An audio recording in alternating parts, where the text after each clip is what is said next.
this resilience and life balance session. Myself, I'm Jimmy Gittins, a former player who unfortunately suffered a nasty knock while playing, which I'll tell you about in a short while.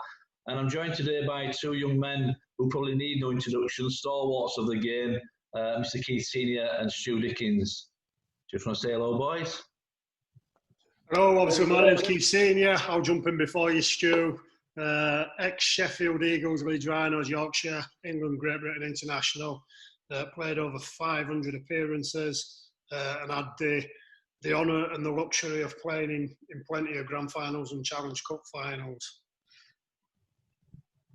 Hi everybody, I'm Stuart Dickens. Predominantly played most of my career at Featherstone Rovers. Played 430 something games. Not as many grand finals as Keith, unfortunately, and won a few less as well. This isn't a competition, Stu. I don't think anybody's played as many finals as Keith, have they? Okay, so we're going to look today at resilience and life balance, and something, I mean, I've done a few of these over the last few years, and if I'm honest, I think the one thing I always say is that, none of us are born resilient. Resilience is something that is formed through life and it's built. But it's a massive factor to have if you're wanting to try and overcome adversities and setbacks. A little backdrop on myself, I played a bit of rugby league, like I say, nothing like the calibre of these two young gents, but I enjoyed rugby league nevertheless. Unfortunately, the back end of my career, I suffered quite a nasty knock. I'd gone back and played amateur with Charleston Rovers, and I took a ball into a tackle, nothing malicious, nothing untoward, but as soon as I hit that defensive line, I heard this ping and my neck actually snapped in two places. It rendered me quadriplegic. I'm now affected on all four limbs, so I use a wheelchair for long distance, but I can manage to get about on crutches. And I've always said that I think that my time since my injury, I've been 17 years post-injury now, I think my resilience has probably been the key to probably some of the things that I've managed to achieve since my injury. I mean, I was kind of written off, and I was told that I probably wouldn't amount to much and achieve much. But I've managed to go on and do some incredible things with my life since. And I'm very lucky and fortunate to be involved with some fantastic organisations. Right now, being really sat here now speaking to you guys like this is an opportunity I probably never had. I do a lot of work with State of Mind, another charity within Rugby League, and I'm an ambassador to the RFL Benevolent Fund. The game itself, for all it took, in many respects, a lot away from me, or it turned my life upside down, it's also given me a lot back. And again, I lend that towards the side of resilience and having that life balance. The people in my life, my family, my children, my friends, my colleagues have given me that life balance. But resilience, like I say, has played a massive part. And I think it's certainly put me in a position now where I can hopefully go out and speak to others and maybe speak about the subjects that I know quite a lot about. And help other people, and hopefully we can break things down. We can support one another. Obviously, we're based around the wonderful game of rugby league, but I think the one thing with resilience and life balance is it can help us in every factor of life, whether it be work, home life, or in sport. And hopefully today we can just share a bit of light on that, and between myself and Stewie and Keith, we can hopefully give you some directions in there to try and maintain your resilience and help you with your work-life balance. So I'm just going to go on to the next slide if we can, Liam. So I don't know what you guys, looking in on this now, what your terminology of resilience is. To be fair, if you Google resilience and the terminology, there's many different meanings to it. I always kind of look at it and think, it's probably the ability to be able to bounce back from a difficult, tough situation. If you can do that, you can then get back on track. You can have a healthy life, successful life, after something bad has happened. But again, I often stress this, that life is very much a roller coaster. Unfortunately, things happen, not always down to our ways, but things do happen and they go. Sometimes the bad things and the adversity and setbacks that we somehow have to deal with. And I think that word again, resilience, certainly in this current climate, is going to play a massive part going forward, because believe it or not, what we're going through right now is building resilience in us all, in different ways, different fashions, different methods. And I think we probably should all give ourselves a little pat on the back to probably realise just how far we've come just in these last few months, and the things that we've had to overcome and deal with. I think it's massive, you know, and I think we might hopefully come out at the end of this and realise, some of us, just how strong we really are. Can we just pop on the next slide there, Liam, mate? So we've got lots of terminology on resilience, and we've had quite a lot of training on it, on the adversity side of it. But I think probably for some, what does it mean to us? I mean, I think resilience will have a different meaning to many of us, and that's not a bad thing, because we're all unique, we're all individual, and we all have different setbacks and situations to overcome and to overface. Some of us in sport will have more severe ones than others.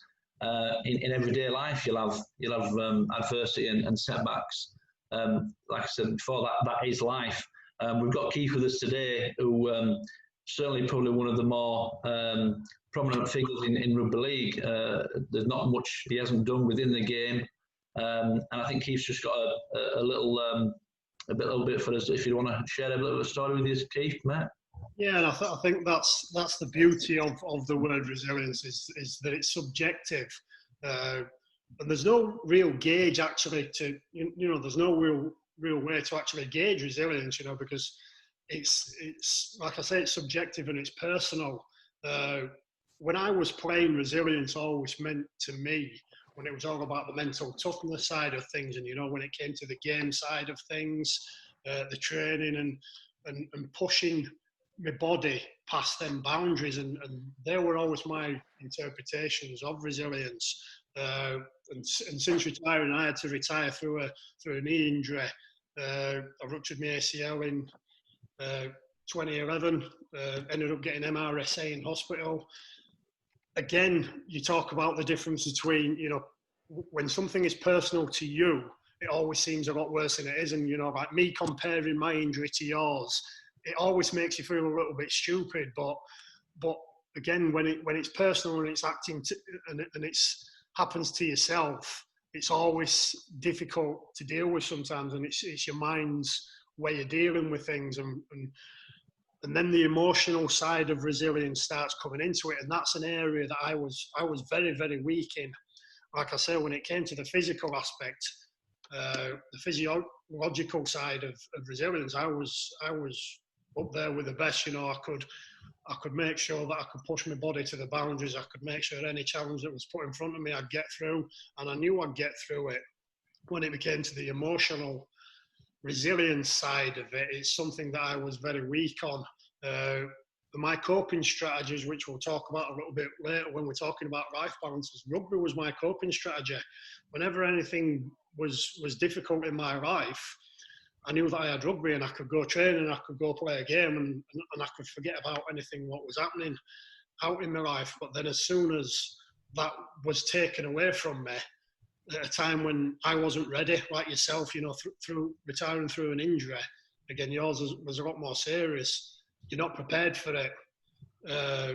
Mentally, I wasn't prepared for it, and emotionally, I wasn't prepared for it. So dealing with that was very difficult for me. So the emotional side of the resilience is the one that I've had to really work on, and focusing the mental side of it all. Like I say, it's very personal to yourself, and, you know, with the cognitive behavioural therapy and all the thoughts and processes that we go through, and it's like our thoughts influence our emotions, which influence our behaviour. And it's not what happens to us, but how we interpret it. And I interpreted my situation as a terrible situation, so I was resiliently weak in that. And I think hindsight is always a wonderful thing, and I think it's been a great educational side of things for me to be able to deal with it and go through that. You know, one that I've sort of like embraced, and it's been 9 years since I retired, so it's took me a while to work on this. But, you know, it's a tool that I've definitely been working on. It's definitely helped me going forward. So like I say, the resilience side for me is subjective, very subjective and very personal to everybody's own situations.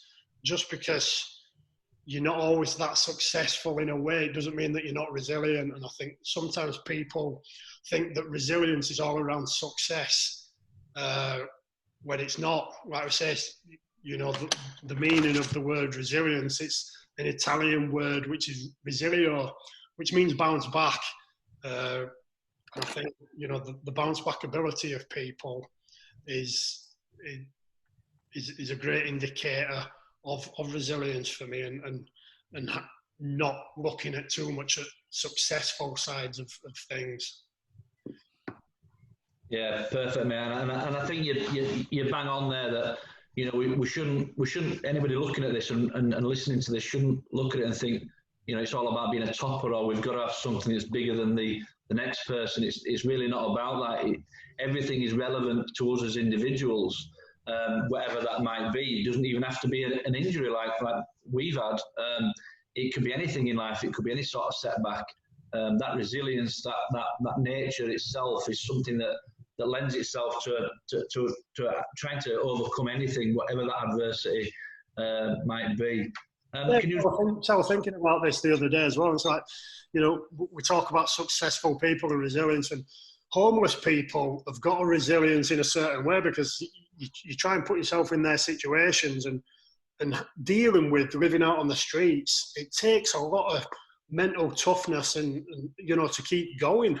So in a respect, they've got a massive amount of resilience, but it's in a personal and a different situation than what other people's are. So like I said, massively subjective for everybody personally. Yeah, it's funny you should tell me, and I don't want to go off cue, but you're right. I mean, a lot of us do actually harness raw resilience. I bet as we'll go on to the next slide, when we go on, we'll realise that actually we need other components. You yourself said that it's been 9 years since you finished playing, and you've struggled in different areas of it. You seem to have found your own little blocks where you can then build on other things, whether it be work-life balance, whether it be something that you might have as a hobby. And that all builds into that shape of resilience. Otherwise, as pot that we've got of resilience isn't enough. With all the will in the world, it just isn't. It can still get us down. And that's why I think it's really important. I know we've got on the next slide. Can you just bring that next slide on there, Liam? Sorry, mate. We've got a lot of factors here that will come into play in and around resilience. I know me personally, since my injury, goal setting has been massive for me. And like I say, of all the presentations I've always done, I've always stressed that a goal is only any good if it's achievable. It's no good giving yourself a goal that you cannot reach and you cannot obtain. And again, that doesn't have to be, like you say, for Keith, Challenge Cup finals or anything even related to sport. It's just about having something that you can actually achieve. You can see it, you can feel it. You can then give yourself a little pat on the back, just a little bit of praise to know that you've done it. And it's amazing how when you start knocking off those small achievable goals, how then the optimum goal or the dream or the vision that you have becomes more realistic. You come closer to that point because you've knocked off some small goals, and it actually builds your confidence and it allows you to think, you know what, I've knocked that one off, I can do another one, I can do another one. And before you know it, you're really heading in there. And again, that resilience just grows and grows and grows. And being optimistic, I'd like to think that I'd like to think that I can see a positive in every situation. I've never yet found myself a situation that I can't get out of or I can't overcome. I just have to be flexible and move around a little bit and find different ways sometimes. I mean, most of the things I do in my life now are done differently to what they were for the first 28 years of my life. Literally everything has to be done differently and has to have a bit more thought put into it, but it doesn't stop it from being achievable or being able to overcome it. I don't know if there's anything in there that you guys, Stewie, if there's anything in there that kind of anchors into how you see resilience. I think similar to what you just said there, Jim, I think goal setting's always been one that's been really important, something to keep driving on, keep looking forward to. You have days where you feel a bit down and a bit flat, but them goals just give you that bit of incentive and motivation to really push on and achieve something. And then once you achieve what you've set out, you feel good about yourself. It makes you feel more positive. And then you think, right, let's set another goal again, and we get to go again. It's just constantly challenging yourself, but it puts a positive element on everything as well. Like I said, that sense of achievement, you can't beat that, just feeling good about yourself, feeling like that you've really done something. Even when we have to search for Wi-Fi signal, mate. We get over it, don't we? Yeah, I like the problem solving skills ones. I like it whenever anything is ever thought provoking, you've got an invested interest in it. It's like with coaching and that side of things. If you're telling people what to do all the time, they don't make it personal. Whereas if you're challenging yourself and you get into the problem solving of things, you're making it personal, you're making it thought provoking, and you've got an invested interest in it, which means that you're gonna really take control of it and get invested in it. And also the understanding and acceptance of your own strengths and weaknesses. So I know recently you've just done a COVID walk around your house, but you understood your strengths and weaknesses. It was a difficult challenge and it took you a long time to do. So I get this all the time when I say, I'm running London Marathon, or I'm doing a marathon, or I'm doing a challenge, and people straight away, I couldn't do that. So, their acceptance of it is mentally, they can't do it. So straight away, they're not going to do it when they don't actually understand the strengths and the weaknesses of what they're capable of. Right, so if I said to you, run a marathon in 4 hours, you know that your strengths, you cannot do that. But if I said to you, run a marathon, you've probably got that goal setting, them realistic optimism that you would be able to push yourself to do that. And I think understanding your strengths and your weaknesses, a lot of people limit what they actually believe they can do. I've actually wrote one down here, mate, and that is, I'd add it to that, and that is discipline your disappointment. Allow yourself, like you just said then, to know where you're going with things. And if you do that, then you kind of push away. I mean, we've probably all three, we've always had discipline, because in any sport, whatever level you're playing at, you have to have discipline. But I think if you discipline your own disappointment, by what I mean by that is that way then you don't set yourself up for a fall. You've just said there, Keith, people will often say to you, why do you do it, Keith? Why do you go out and do these bizarre challenges? Well, you do it, one, because you believe that you can, and you do it two, to prove that actually, with a bit of effort and a bit of resilience, you can overcome, and you can achieve pretty much anything you want with that right mindset on it. Yeah, definitely. Can we just flick on to the next slide there, Liam, mate? So we've looked at how we can harness the strength of resilience, but I think that, and I know Keith preached on it before, and I think life balance is key to most things. I think balancing anything in life is key, whether it be your mental health, your work life, your home life, whatever it might be. I think that balance is key to keeping it all together, because unfortunately things go up and things go down, and the roller coaster of life. Yeah, so the life balance part's been a really important part of my life. From being 17 years old, I was a part-time player and worked full-time. So worked anything between 40 and 60 hours, depending where I was working. Go straight training, get home at 9:30 at night. So obviously, if you're doing that 3 or 4 times a week, training Saturday morning or working and then playing on a Sunday, it's really difficult to get that balance. But at the time, the training side and the playing side, well, my enjoyment really. I didn't see it as a job and a work that we're going to see my mates. We're really having fun and enjoying it, and then really enjoying the games at weekend. Every opportunity we had, we organised social events, and that sort of really drove me on as a part-time player. When I turned 24, went full-time, played in Super League, and it were really strange, because that life balance then changes, sort of totally flips on its head. When at the time I think I was leaving home at 8:30 in the morning, getting home at 3 o'clock, and I'm thinking, God, this is great, but I just found I had that much spare time on my hands, and my body was tired from training. Mentally, I was tired from the training. So as much as I had the time, I didn't really want to do anything with it, which I found really bizarre. And then gradually, as I become accustomed to it, I started doing a few social things which I needed as a distraction, just to mentally switch off a little bit from the pressures and everything that comes with the rugby. I remember being about 4 or 5 months in at Salford. I spoke to my dad and said, look, I can't ever go back and play part-time rugby again. And he said, why? What's the problem? I said, I just can't do it. It's too hard. He said, what do you mean? No, I was leaving home at 5, 6 every morning, getting home at 9:30, 3 or 4 nights a week, working, playing the weekend. I said, I just don't think mentally I can do it anymore. Things didn't work out as I'd hoped when I was at Salford, and the best option at the time for me was to go back part-time at Featherstone. So I ended up with a bit of a part-time job, which worked great. So again, I ended up working, sort of going back into the full-time work sort of environment and playing. And when Darryl Powell first came to Featherstone as coach, he had us doing his weights on a morning. So we're at Featherstone at 5:15 on a morning.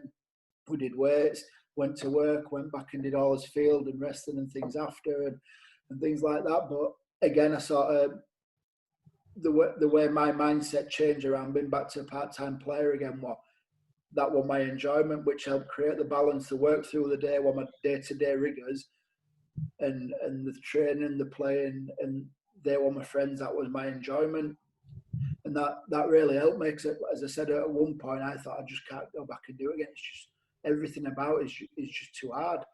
And I never looked at it in the way that I don't have a life around it, because I was constantly with people who were very similar to myself in how they were living their lives. And I think the fact that we had that helped us all get through it, and we all appreciated what everybody were going through at the time. And that really helped me. We spoke a lot. We had really good crack. We had some really, really good times, some of the best times of my life. And then as I come towards the end of playing, I got offered a job going on the staff at Wakefield. And my career sort of just come to an end unexpectedly. And the hours that I started in the job at Wakefield were very similar to the hours as a part-time player. So coaching the under-19s with the academy as well. But I didn't have the massive emotional ups and downs playing on a weekend. And I really, really struggled with that initially. It's something that I've not thought too much about, because it came across so quickly. So when you're winning games, the buzz and the highs, you have a couple of pints after a game, or go out for a nice meal, you're smiling, you're happy and laughing. And I struggled to recreate that once I'd finished playing initially. One thing that I found really helps me keep the balance is having something to look forward to. Because I used to look forward to the game on a weekend, and everything were driven towards that. Obviously, when you're not playing because you don't have the emotional side of it, it was just something to look forward to. It may even have been going out and doing something with the kids. It might be going out for a meal. It could have been something really, really small, but just constantly things just to look forward to. And gradually, as I made the adjustments out of playing, I found the massive ups and downs of the emotions gradually just started to drift away. One thing that I found difficult were not having the physical side of it. I found I had quite a lot of energy, and when you're working and playing, you're constantly burning that off, and so I needed to find a way to get rid of that. And I find going to the gym, a bike ride, having a run 3-4 times a week if I can. I just find that really helps me keep my balance right. I feel mentally and emotionally, I feel different if I'm not doing some form of exercise. I feel a bit where I'm getting a bit sort of hyped up. I've got energy I need to burn off, and especially when you're at home with your family, I feel to keep that balance right, I need to do some form of exercise, and it just really helps keep me on sort of more of a mentally on a level sort of playing field. Nice, very nice. And it's like you say, you mentioned before on the other slide there about the goals and the goal setting. Clearly, that's exactly how you kind of pattern things down now. Even the small ones of going for a bike ride and going for a run. It's good though, mate. You're kind of putting what you're saying to practice as well, aren't you? Brilliant. I think on the last slide on the last slide, when you had obviously the different things around, I think one thing I found as well is how they sort of link into each other. The goal setting, if you achieve that, links into the self-esteem. the problem solving. If you set a goal, goals are always easy, achievable, but not easy. So you have to get past problems and find a way around them. And I just find the sort of a good 5 or 6 of them for me seem to link in with each other. Yeah, mate. Yeah, bang on. Next slide, please, Liam, mate.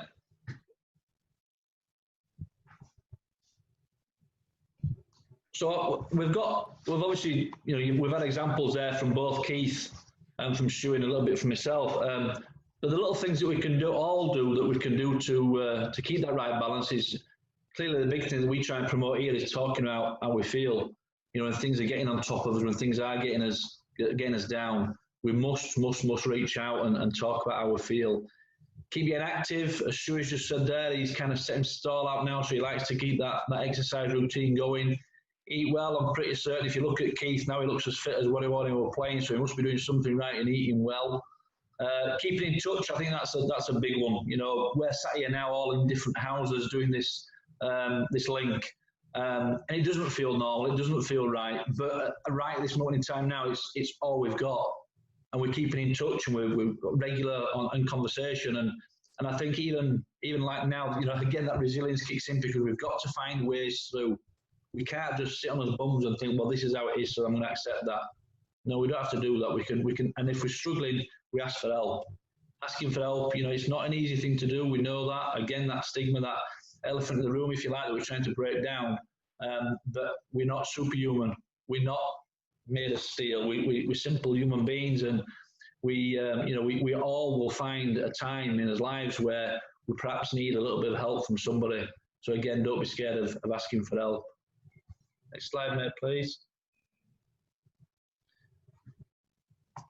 We mentioned before about, when we take the pressure off, we can't live as lives in constant stress and pressure because otherwise it amounts and it becomes too much.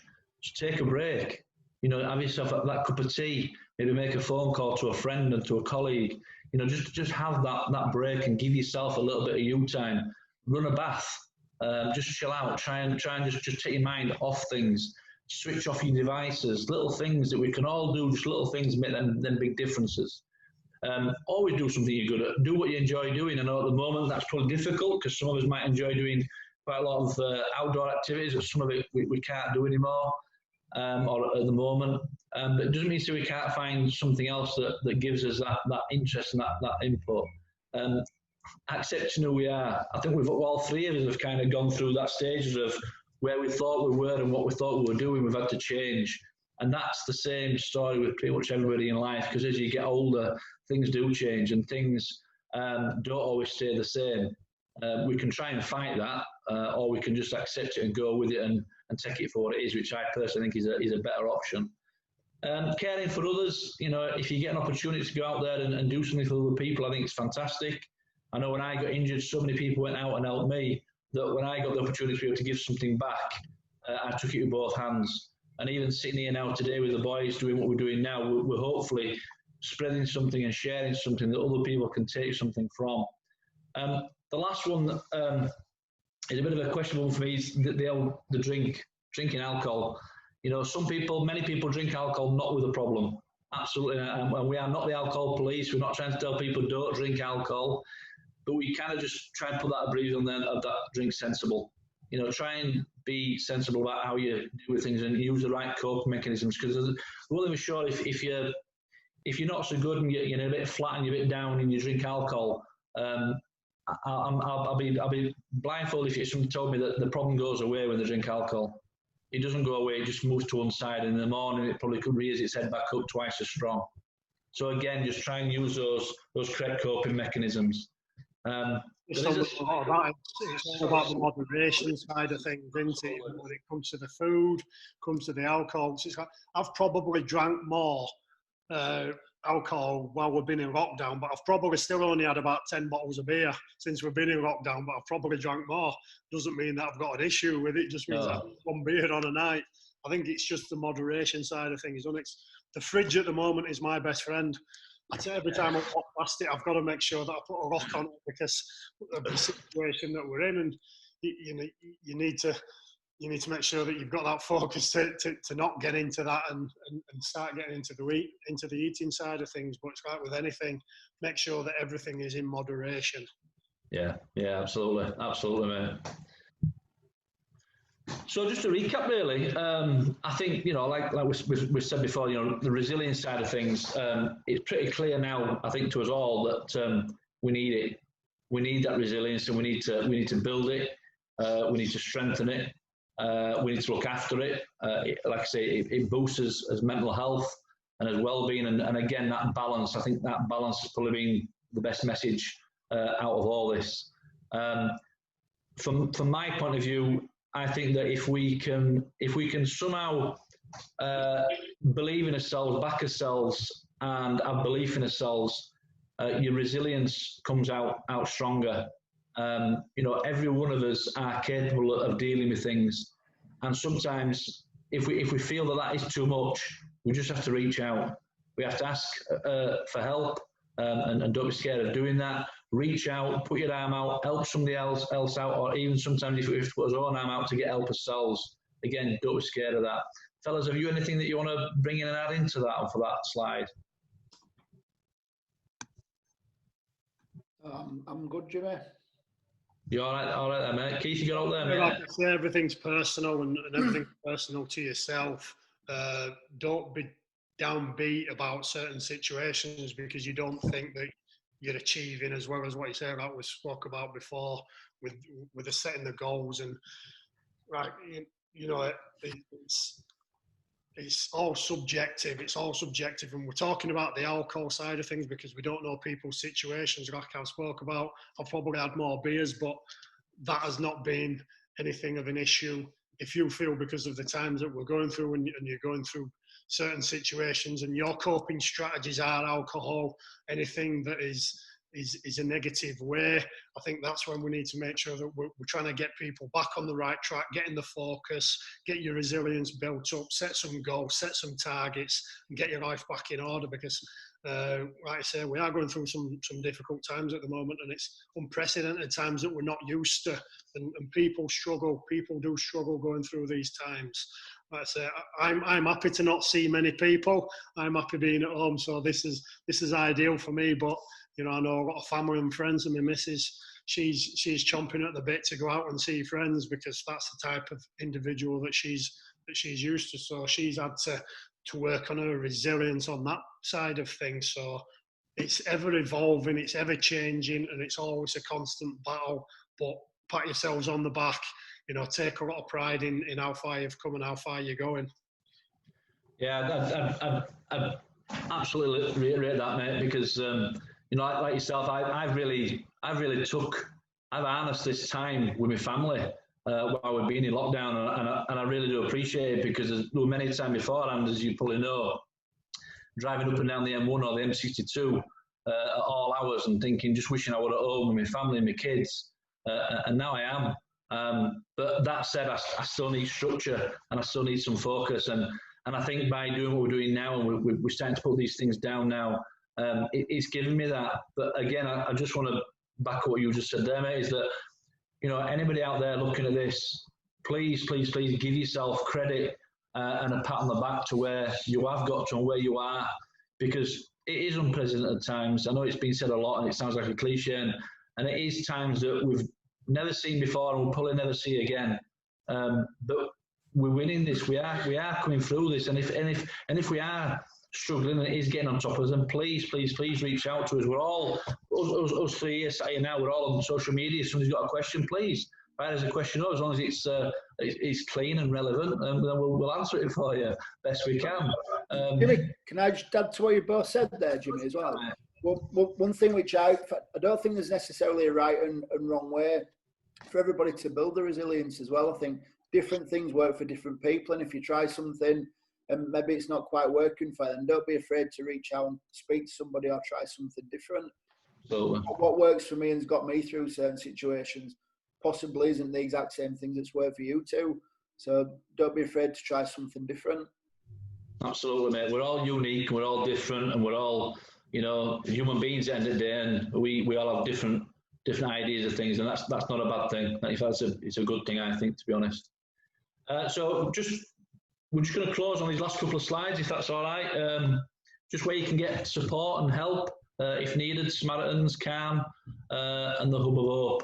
There are other areas that you can go onto there if you Google different areas, but these three are outstanding, to be fair. I've dealings with all three, and they are fantastic to get in touch with. So on my behalf, Jimmy Gittins, I'd just like to sign out and say thank you very much, and I'd like to say thank you to Keith and Stu. It's been a pleasure, mate. Thank you, fellas.